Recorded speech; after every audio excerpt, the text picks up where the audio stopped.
Christmas is coming, and we are about to celebrate Jesus.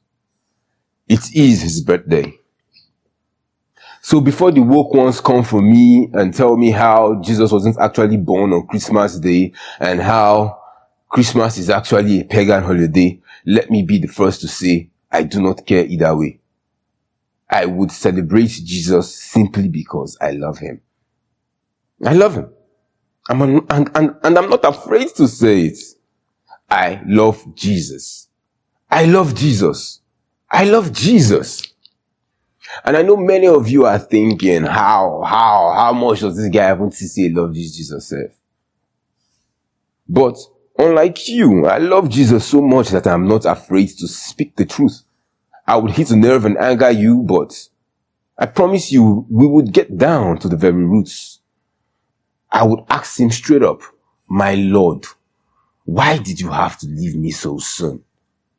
Yes, I appreciate the fact that you died for my sins, but that statement in itself is a summary of things because my sins, many like bag of beans. So I would have appreciated it even more if you had spent more time teaching me. You see, 3 years is not enough. 3 years is not enough to secure a bachelor's degree, but somehow you believe that 3 years is perfect to teach me how to be like God. Like, do you get me? Now, let's not talk about the fact that I see you enabling your debt, and from what I see, if I were to be your friend, I would have been very concerned about your mental health. You knew Judas was a snake and God has given us the power to simply trample upon his head, but instead you chose to dance surugede, the dance of the spirit. For how can we understand?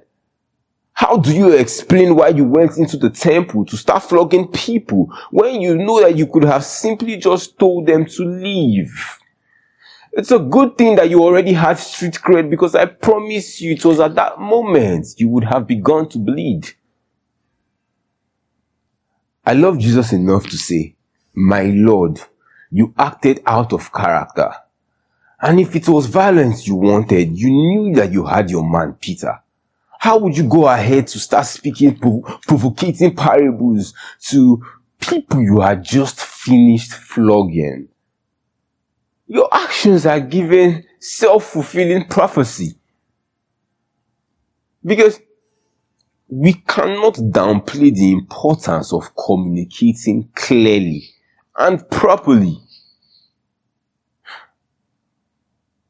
I love Jesus enough to say that he's my safe space. And in him, I know that I could lay bare my heart because I want it to be his dwelling place.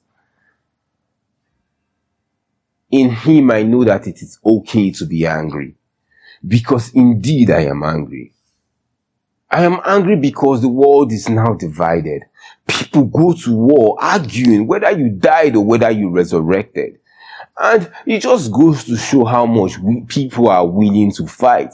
Because even if you resurrected, it wasn't the same as when you were alive. Yes, you could be touched, but now you had begun to teleport and disappear out of sight. And